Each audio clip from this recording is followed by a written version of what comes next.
On Two Wheels Better this week, Diane Udell finds out the story behind Limo bike services now sprouting up around the country. Paul gets the most of some good old dirt before it all dries up for spring, and Wayne looks at the world of accessories. But first, let's go Reve Racing. Hi and welcome to Two Wheels Better from Mallory Park on a beautiful sunny spring day, and we're here to meet Ben Atkins of Reve Racing because this year we're going to be following the Reve Racing Team in the British Superbikes.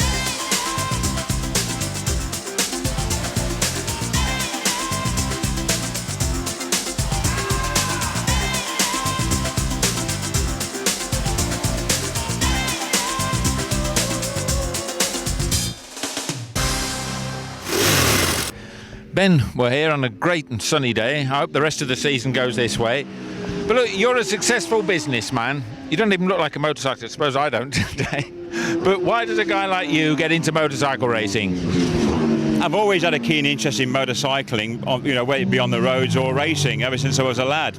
And really, it's an affordable sport to get involved in. Everything's relative, of course. But it's an affordable sport to get involved with, and it's enjoyable. Everybody involved with the sport is down to earth, and I found them mostly to be quite honest, reputable people. It's been a natural progression, really, from riding on the road myself to getting involved with a racing team. Yeah. Well, look, you've got this reputation of being a real professional in things when you're running the Kawasaki's. I mean, you turned around the Kawasaki team last year and things started to go well. Now you've got the Works Ducatis. You must be really pleased at having that. I mean, that's a real feather in your cap, isn't it? Yeah, I think it's a reward for the efforts that the team put in last year to get the Ducati deal this year. It was great, really. It couldn't have been better. We now know we've got championship-winning machinery, we've got championship-winning riders, and we've got the mechanics that we wanted. We've not settled for second best in any department, and I try and apply the same professionalism with the team that I do in the business, and that's successful, fortunately. So, we just got to keep on plugging away. Everybody out there can beat us, and we've got to do our best to make sure that doesn't happen, make sure that we're professional, make sure that the preparation's right, and we rely less on luck. Well, I've got Roger Marshall with me. He's the team manager for Reve Racing, and we're here practicing today. Or rather you are, and the team is, not me. Roger, it's early days yet. You've only been going for, what is it now? A couple of hours or so? But it's how are things so far? Yeah, we started at 9 this morning, Jeff, on schedule, and it's been very hectic since last Wednesday night when we got the bikes. There's been one or two parts we've had to change and put on, and footrest hangers, etc. So the lads have worked very hard over the weekend, burned the midnight oil, the sprayers, everybody's pulled together well, and I think we've got a nice little package together. So at the moment, fingers crossed, it's going well, and obviously at the first practice the riders want to change quite a few things to set the bike up, so but it's going okay at the moment. What is actually the purpose of today? So it's not even a setting up day, is it, or is it? What's the best way to shake down, run? Yeah, well, to be quite honest, the spare parts haven't come yet. They're scheduled to come this week. All the sprockets on these bikes, with them being factory bikes, are different. So Renthal have pulled the finger out and got the front ones here. I'm still waiting for the rears and the cush drives. So I've told the riders and the mechanics it's a new team. We all get to know each other today. We don't panic. We've got the weather with us. So it's basically for them to go out, feel the way in. They haven't rode a bike since October time last year, so it's getting to know each other, and hopefully by the end of the day the riders will be getting somewhere.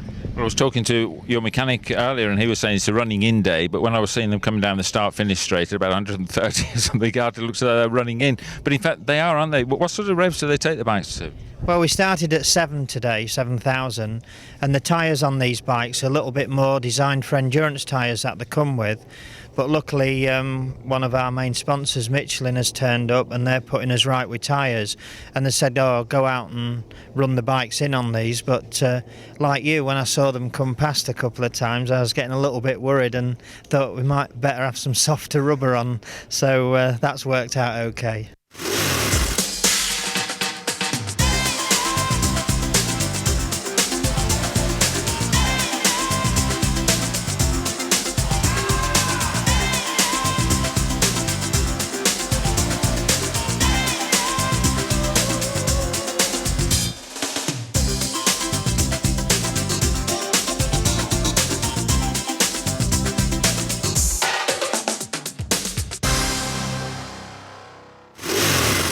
Well, you meet all sorts of interesting people at track days, but not very often someone as interesting as this chap, Phil Reed, world champion umpteen times, 8 times I think altogether, Phil. What on earth are you doing here at a track day? I asked myself the same question. No, it's a group of enthusiasts, Russian pool racing, that have brought 4 or 5 dozen lads here to learn the circuit and actually to raise their standard of riding ability on this super track at Mallory Park. And so you've come along as a tutor, have you? Well, I've come along to sort of set the standard and teach them the racing lines, and I think I was surprised a few people how fast this BMW goes. I was going to say, when I first saw you going round, I'll have to admit I hadn't recognised you first off. I thought, who's that on a BMW? But then I heard the pegs scraping, and so I thought, oh, that's someone who knows what he's about. So how do you find the BMW? Well, apart from it running out of ground clearance, I mean, it's a very competitive bike. Handles well, brakes well, and goes like a rocket. Yeah. And it's a fantastic machine for serious motorcyclists. I did 25,000 miles on one of these last year. In all weathers, and yeah, I love it. Yeah, and you certainly surprised a few people around here on blades and Ducatis and whatnot. Well, yeah, because on the Honda Fireblades, they think they're the greatest thing since sliced bread, but they've got to learn to ride them as well. Yeah. But they are fantastic bikes, and I think they've learned a few things here. Well, that's good. That's what it's about. Now, tell me, you're not entirely out of racing, are you? You're coming back in the in the Past Masters. Well, yes, we're past masters here at the post-TT meeting. We're all racing Triumphs. We've got Gary Nixon over here, and possibly De Hamel and Aldana, famous American riders, plus all the old... Is Aggo coming over as well? Well, Aggo doesn't actually like to race now. But no, I mean, I still like to race. I know I'm a grandfather, but yeah, I can still... I can still cut it, yeah. There we are. Well, it's nice to know that you're still hanging on in there racing, and so you lost none of your enthusiasm for motorcycling, obviously. Well, yes, I'm now getting my sons into racing. We're looking for a sponsor to help them reach the heights. Yeah. So my eldest son he's more sensible.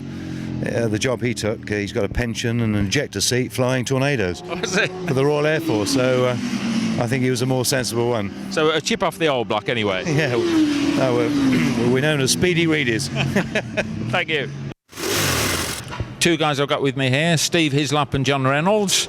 They've been cracking around the circuit today, thoroughly enjoying themselves like a couple of spoilt kids, but I suppose they are really, having these Ducatis. Look, they're even laughing now. Steve, you first. How have you gone on today? How's things gone? Yeah, good. It's nice to get back on a bike after a long winter. And, the engines needed running in, so we've just been bedding them in, both bikes each, and just building up slowly, making a few adjustments. I know, I've seen this running in thing. I thought, well, I didn't run my bike in like that. What were you doing, about 130 down here, something like that? Yeah, well, I mean, even these bikes, even at 7,000 or 8,000 revs, the gearing that they're pulling, they're still motoring on like 130 mile an hour, as you say. Yeah. Well, I know you're not really mixing it, but there's other guys on a track day here today. I don't know what they think to you guys screaming past. But is that a problem to you when you're on a mixed circuit like this, John? No, not at all, really. I mean, we're quite grateful that they've let us actually come and test with them. Yeah, you've got to watch out because of the speed difference. You can actually arrive on a corner probably 80 mile an hour faster than the guy in front of you is. But, I mean, to be fair, they're just out there having a good time, the road riders, and, we're out here trying to go quick. So we just respect what they're doing. So plans for this year, obviously you're going to trounce everyone else on the field, or that's the intention, as you wouldn't be doing it. Nice to think so anyway. But what are the plans? Obviously it's a new team coming together, you're going to be feeling your way initially, as it were, but Ben's got great aspirations for the team, and I'm sure you share that, don't you? Oh yeah, I mean, I'm a personal friend of Ben anyway, and I think the team works as like a family. I've known Steve for years, and we want to make this team as successful as possible, and hopefully, take the title this year, either Steve or myself, and move into World Superbike the year after. But we'll see. I mean, it's a long, hard year. There's a lot of good riders out there in England at the moment, so it's going to be a tough old season. Looking forward to it.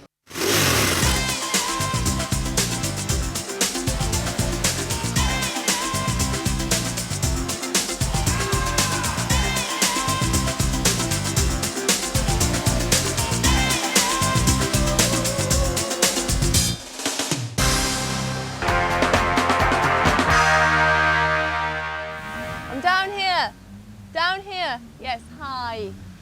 This is what it's all about. A beautiful place, beautiful weather, ducks, ducking. Anyway, so on a day like this where you actually think you should be doing something else, you get a bit of a guilt trip and you think, oh my God, there's something else I should be doing. And while I'm telling you this, there is something else you should be doing. I am late. Dan, have you got me a car? Because I'm meant to be going somewhere else right now. Car? Of course, we've got your limo. You got me a limo?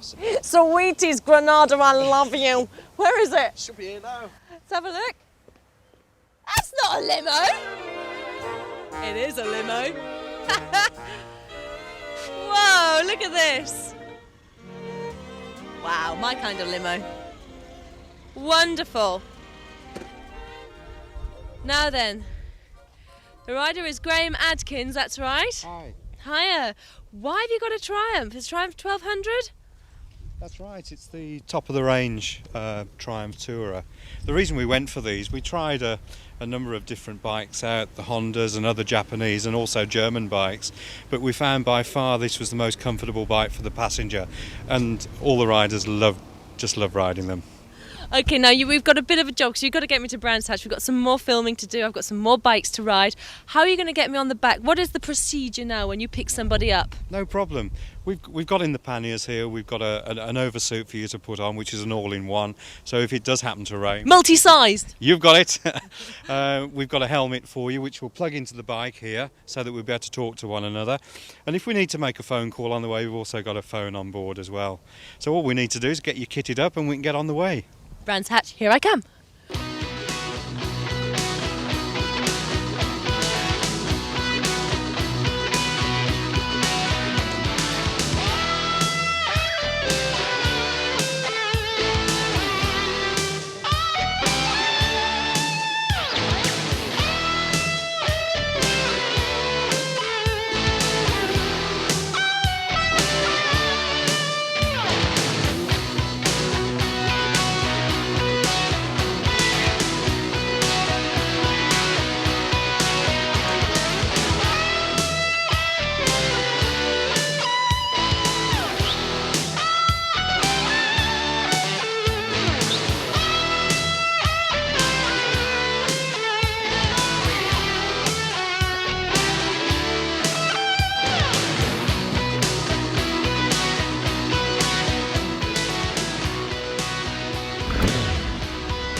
We have contact.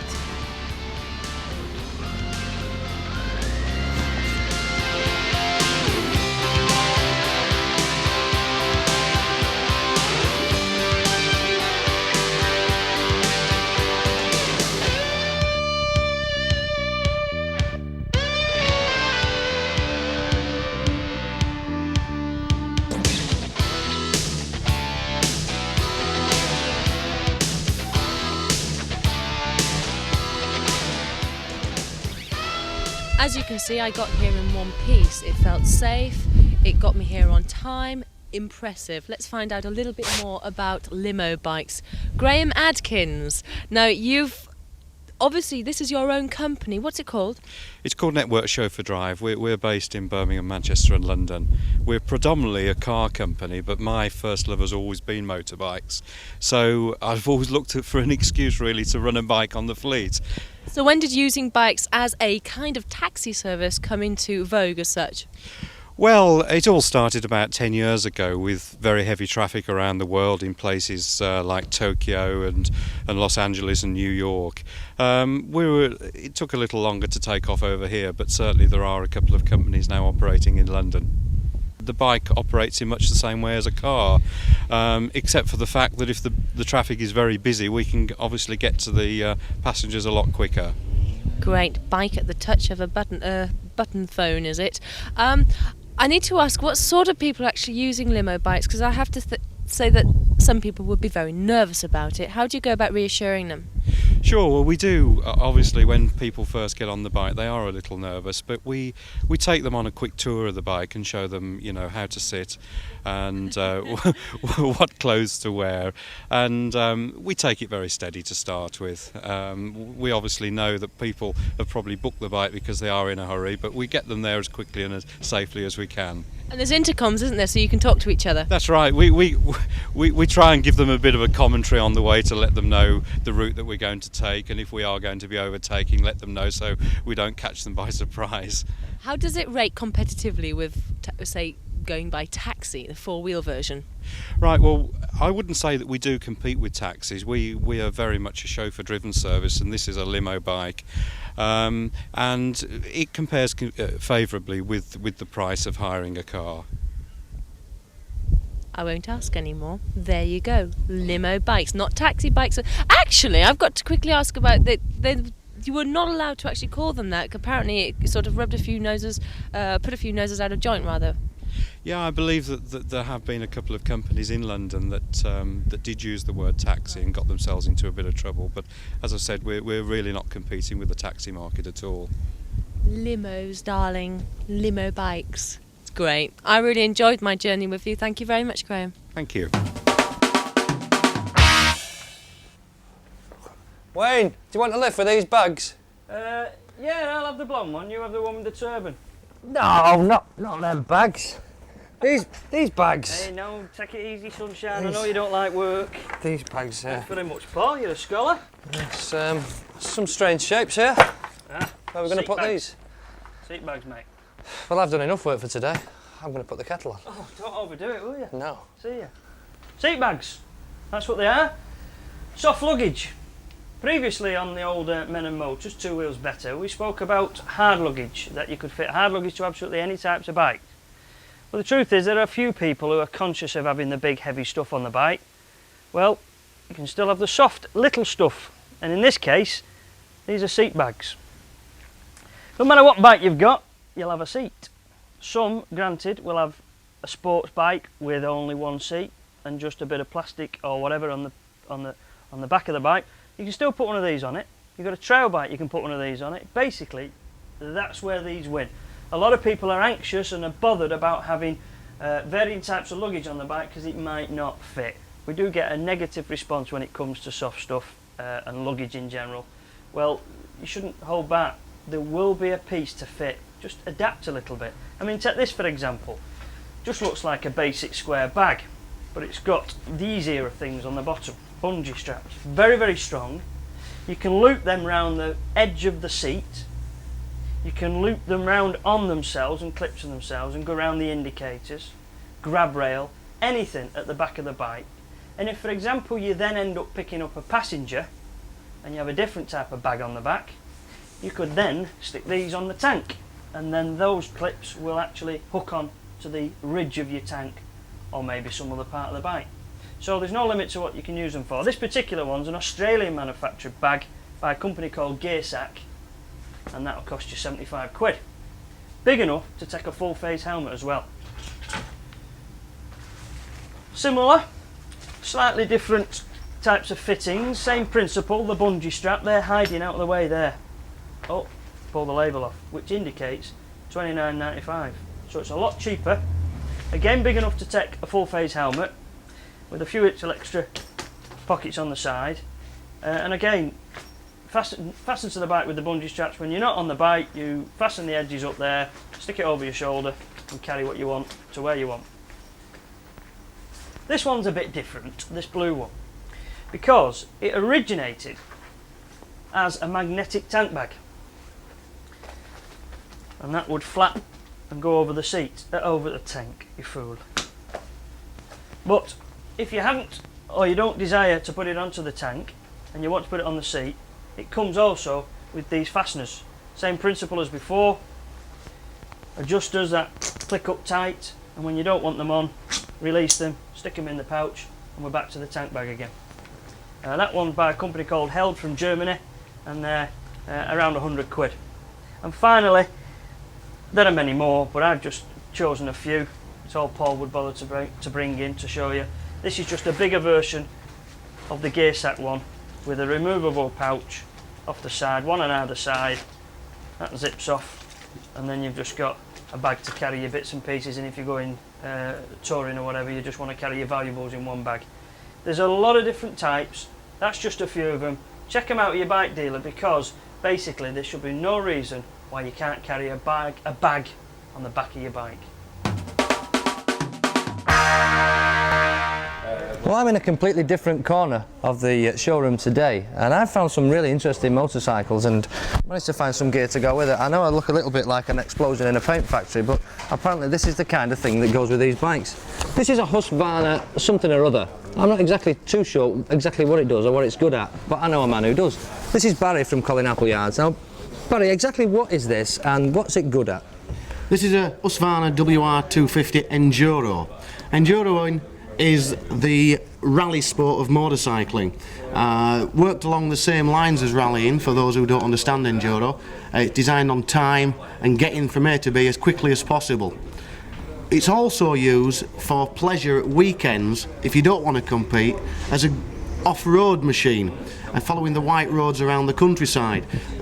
Britain has something like 3,000 miles of unused, unsurfaced roads, and many people involved in the Trail Riders Fellowship explore these roads and keep the rights of way open.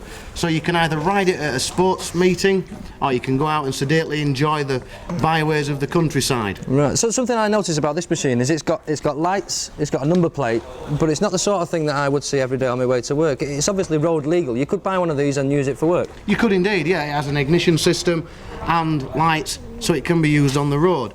Well, the only way to do it is let's go and see it in action. Let's go and have some fun. Well, this is the Husqvarna WRE250 and I just hope you can hear me over the noise. This is certainly a bike to annoy the neighbours. It's a big bike, I'm 6 foot tall and I'm only just touching the floor on this thing. But the power is incredible, it throws you back in the saddle, it's unbelievable.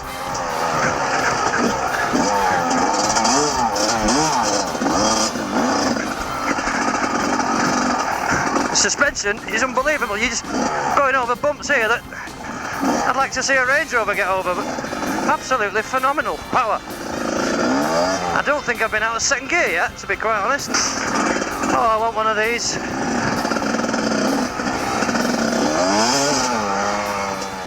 Well, that's all from Two Wheels Better for this week, but keep watching because we'll be following Reve Racing and bringing you all that's new in motorcycling.